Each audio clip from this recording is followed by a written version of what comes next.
औज़ुबिल्लाहिमिनश्शैतानिर्रजीम बिस्मिल्लाहिर्रहमानिर्रहीम अस्सलातु वस्सलामु अलैका या रसूल अल्लाह सल्लल्लाहु अलैहि वसल्लम। अस्सलाम वालेकुम रहमतुल्लाहि व बरकातुहू। आज सीरतुल नबी सल्लल्लाहु अलैहि वसल्लम की 7th वीडियो है।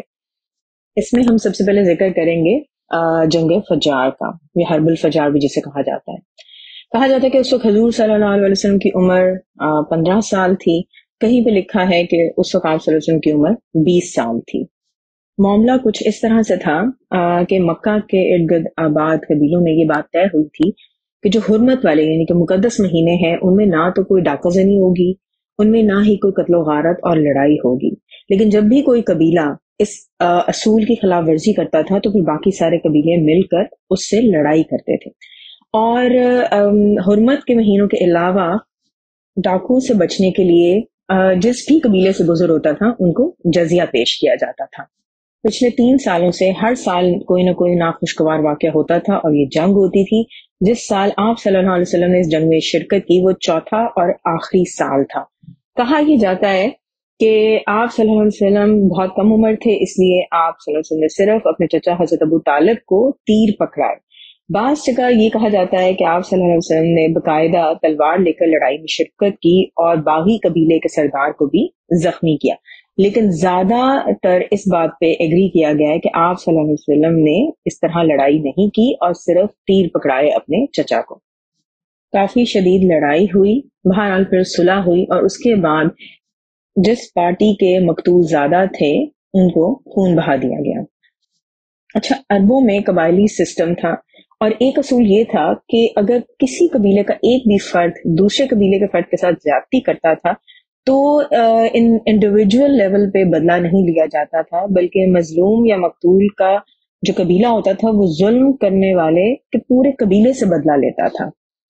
मक्का में कोई 10 के करीब कबाइल मौजूद थे जो आपस में तो एक दूसरे से पूरा कबीला दूसरे कबीले से बदला लेता था, लेकिन मक्का में अगर कोई बाहर से आदमी आता था और उसके साथ कोई ज्यादती होती थी तो उसके हक में कोई भी खड़ा नहीं होता था। और अगर बाहर से कोई कबीला आकर मक्का पे हमला करता था तो फिर मक्का में मौजूद 10 कबाइल इकट्ठे हो जाते थे और यूं उस बाहर के कबीले वाले को शिकस्त होती थी। इसीलिए ज्यादातर अजनबी मक्का में अपने आप को बेयारो मददगार पाते थे कि अगर उनके साथ कोई जुल्म होता था।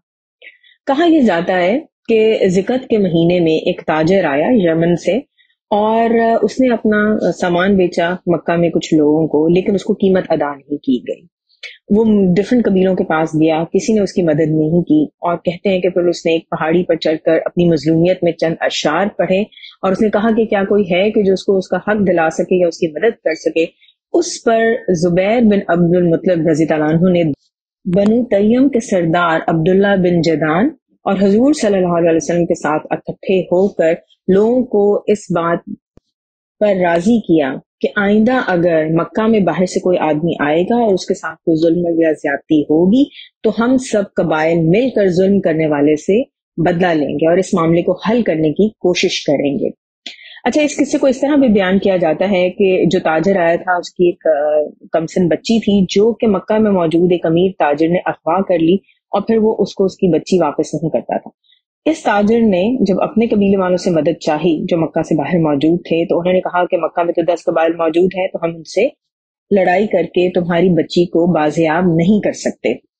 इस आदमी के शोरो गोल पर हुजूर सल्लल्लाहु अलैहि वसल्लम को जब इस वाक़ये की इत्तला मिली तो आप सल्लल्लाहु अलैहि वसल्लम ने मक्का के जवानों को इस जुल्म के खिलाफ इकट्ठा किया।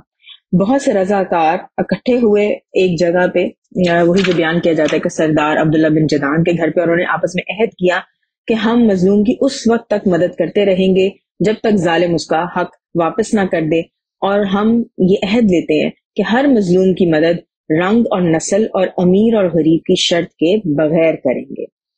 फिर उसके बाद ये ग्रोह की शक्ल में खाना काबा के अंदर गए और खुदा के हजूर खड़े होकर अहद किया कि आज के बाद मक्का के अंदर होने वाली किसी भी जाति के खिलाफ वो उस वक्त तक इकट्ठे होकर लड़ेंगे कि जब तक इंसाफ के मुताबिक फैसला नहीं हो जाता, चाहे वो मजलूम कबीला कुरैश का आदमी हो या कहीं बाहर से आया हो, हम सब उसका साथ देंगे। बनी तैयम के सरदार अब्दुल्ला बिन जदान के अलावा हजरत जुबैर रज़ी अल्लाह अन्हु और हुजूर सल्लल्लाहु अलैहि वसल्लम इस जमात के बानियों में शुमार होते हैं और आप सल्लल्लाहु अलैहि वसल्लम ने इस हल्फ में शिरकत की। اور یہ جو حلف دیا گیا تھا یہ عبداللہ بن جدعان کے گھر میں دیا گیا تھا۔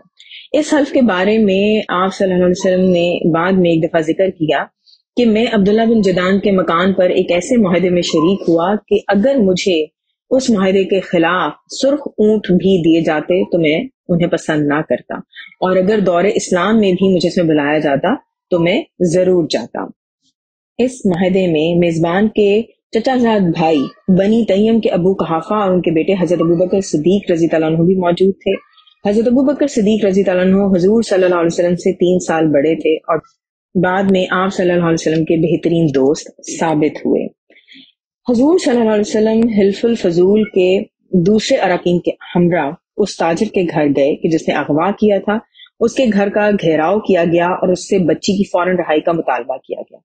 تاجر نے 1 رات کی مہلت مانگی جسے نامنظور کر دیا گیا، لہٰذا اس نے مجبور ہو کر بچی کو فوری طور پر رہا کر دیا گیا۔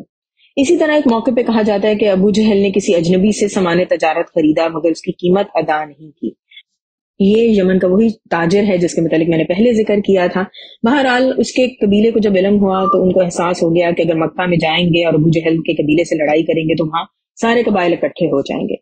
حضور صلی اللہ علیہ وسلم کو جب اس بات کا علم ہوا تو آپ صلی اللہ علیہ وسلم ابو جہل کے پاس تشریف لے گئے اور اسے مجبور کیا کہ وہ اجنبی کو اس کے مال کی قیمت ادا کرے، اور بعد میں جب بھی کسی اجنبی کے ساتھ زیادتی ہوتی تو اس نے حلف الفضول کے رضاکاروں کو پکارا اور اس کی مدد کی گئی۔ حضور صلی اللہ علیہ وسلم کی بعثت سے قبل ایسی تنظیم کی تشکیل بڑی اہمیت کی حامل ہے کیونکہ اس سے عربوں کے نظام عدل میں انقلاب برپا ہو گیا۔ عدل کا تو کوئی سسٹم تھا ہی نہیں اور قبائلی انتقام وہاں لیا جاتا تھا، تو بہرحال ایک ایسی رضاکارانہ ٹیم تشکیل ہوئی کہ جو مظلوموں کی مدد کرتی تھی، اور یہ کام حضور صلی اللہ علیہ وسلم نے 1400 سال پہلے کیا۔ اور اب آپ دیکھیں 1948 میں ایک یونائٹڈ نیشنز بنی ہے کہ جس کا مقصد یہی ہے کہ جو مظلوم ملک ہیں ان کی مدد کی جائے، لیکن کسی کام کی نہیں ہے۔ انشاءاللہ نیکسٹ ویڈیو میں ہم حضور پاک صلی اللہ علیہ وسلم کی تجارت سے متعلق ذکر کریں گے۔ الصلاۃ والسلام علیکہ یا رسول اللہ صلی اللہ علیہ وآلہ وسلم۔ السلام علیکم ورحمۃ اللہ وبرکاتہ۔